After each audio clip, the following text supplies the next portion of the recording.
চাষিরা পুরুষ লোক যাওয়া ধরলে রাস্তা থেকে সরে এক পাশে দাঁড়াইয়া থাকে, এখনো থাকে না বাবা? এই যুগ গেছে, বেশি বেশি বোকরাও ফেন্দে, আবার বেশি বেশি আকাম কুকামও করে, বেশি বেশি মসজিদ হইছে, বেশি বেশি মুসল্লি হইছে, মানুষও বেশি বেশি নষ্ট হয়েছে। ঠিক না? সুদও বাড়ছে, ঘুষও বাড়ছে, হারামি বানাও বাড়ছে। আবার মসজিদে গেলে শুক্রবার দিন জুতা থোয়ার জায়গা হবে না, নামাজি বাড়ছে, মুসল্লি বাড়ছে, কমছে কি?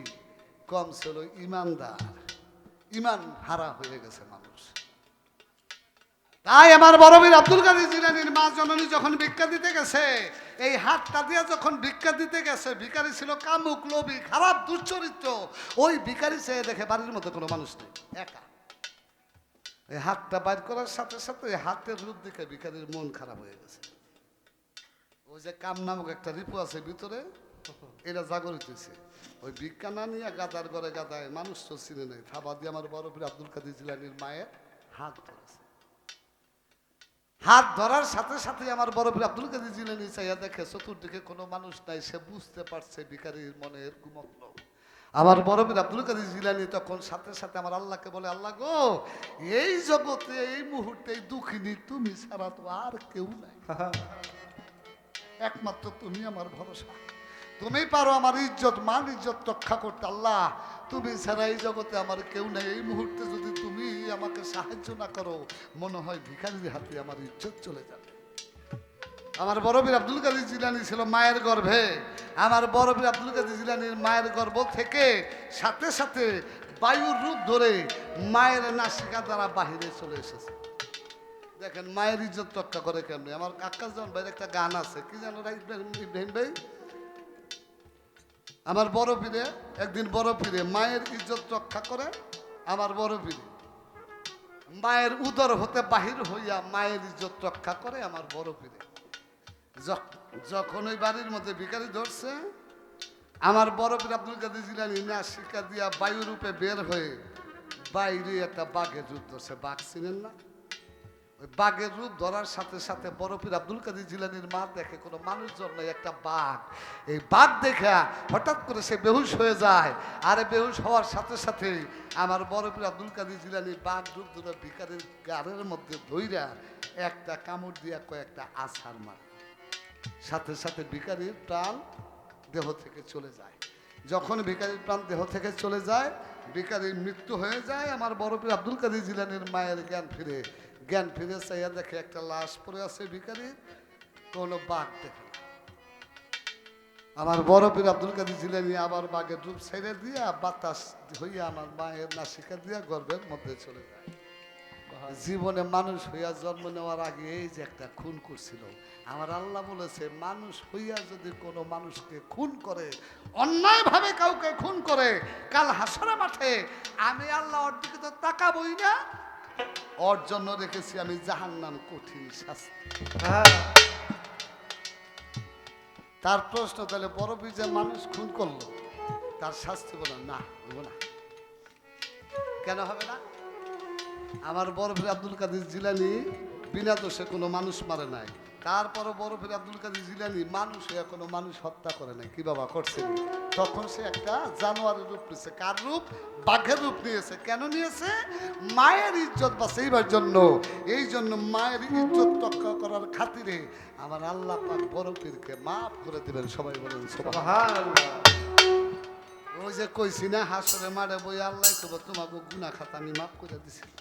পবিত্র কোরআন একটা সূরার নাম সূরা মুমিন। মুমিনের এক হইতে 11 নম্বর আয়াতের মধ্যে 1 নম্বর কথা হইল মুমিনগণ সফল কাম হইয়া গেছে। যারা মুমিন তারা সফল হয়ে গেছে। তাকে অন্যায় আল্লাহর কাছে অন্যায়, তারা অন্যায় করে না, তাহলে অন্যায় হুকেন নেই। প্রশ্নের জবাব পাইছেন? এই একটা প্রশ্ন পেঁচ দিয়ে করছে মনে হয়, আমি বুঝতে পারি নাই, পরে বুঝছি মনে হয়।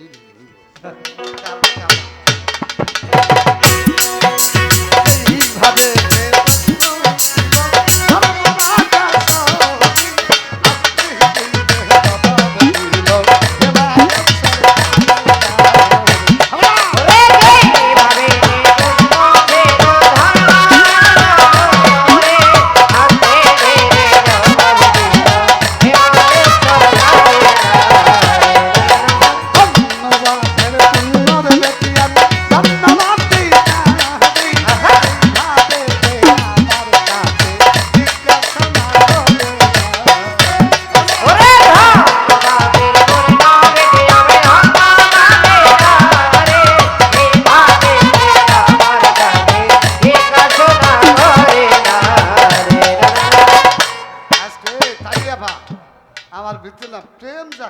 প্রেম জাগছে গান গেয়ে জন্মের মজা পাইতেছি ভালো লাগতেছে কোন দিক কে এই যে ওই যে দুইটা মানুষ এই দুইটা হলো আমার প্রীতের মানুষ বহু আগে আর উনি উনি হলো হে আর আগের প্রীতের মানুষ আজকে এগুলো কিন্তু প্রেম জাগছে কত সত্য এই বার্তা জিজ্ঞেস করি কানে পালা ধরি আশা করি আমার দিনের দাঁড়াইয়া ওরে এই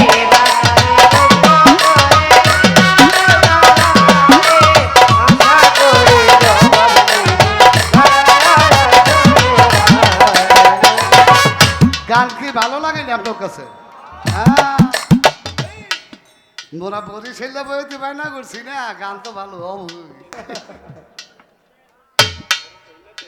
একটা প্রশ্ন আমার বোনের কাছে আগের প্রশ্ন খুব সুন্দর জবাব হয়েছে খাজা বাবা যাইতাছে এটা যায়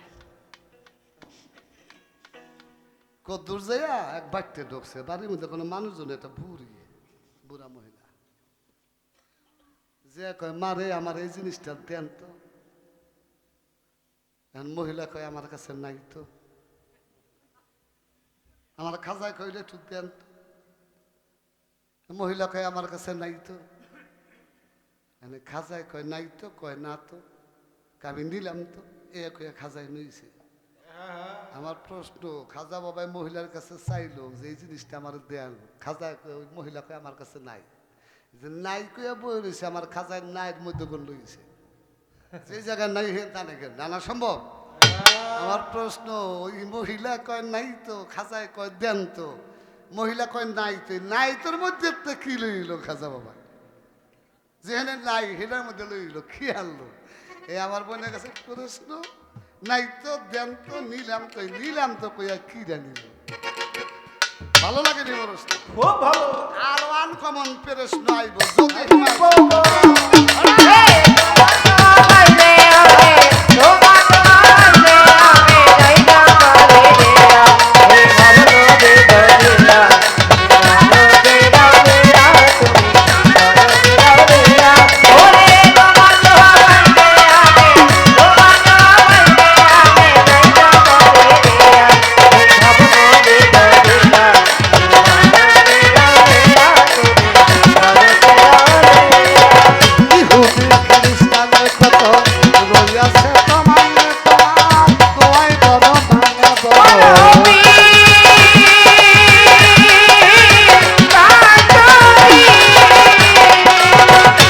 যদি খ্রিস্টানে কত রইয়াছে